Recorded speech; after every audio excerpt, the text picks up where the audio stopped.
In the punishing cold of an Arctic mountain in the remote Svalbard Islands, a doorway leads to what's meant to be the safest place on Earth. Good thing they've gritted the road here. Scientists are on their way, approaching through this isolated and hostile terrain, and I'm with them as they carry a precious cargo of seeds to be kept out of the way of whatever climate change might bring.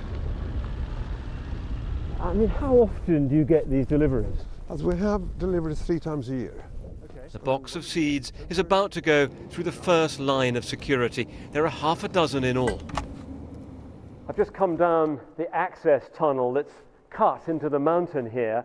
This place is 130 meters above sea level because if the worst happens and global warming melts all of the polar ice caps, this project will still be safe. Okay, so this is the next stage. The deeper inside the mountain we go, the more the temperature drops. The store is designed to survive any natural disaster. The seeds can last here for a very long time. It depends on what crop it is, but some of the crops may survive for more than 4,000 years.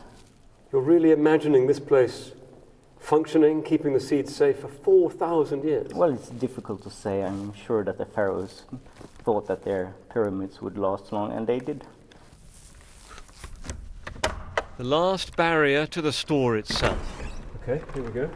Inside here, it's minus 18 Celsius. The rows of shelves are filling up with seeds from all over the world.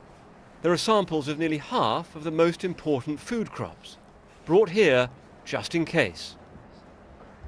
Samples of seeds used to be held in glass test tubes. Now they're kept in little plastic packets, and there are more than 800,000 of these in this vault. And everywhere you look, there are examples of why this place matters. There are seeds from Syria, plants that are good at coping with drought, and some have just been returned to the Middle East. When harvests are ruined by extremes of weather, having backup copies of key seeds is essential. Another threat is flooding, which can damage national stores of seeds. This happened in the Philippines. And with industrial-scale farming, most food comes from just a dozen varieties of plants. So keeping different genetic types helps to guarantee supplies. It is for the survival of mankind in the future.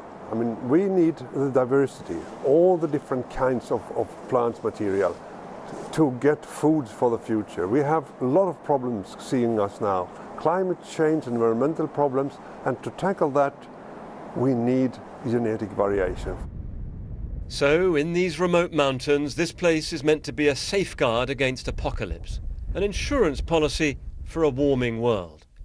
David Shukman, BBC News, in Svalbard, in the Arctic.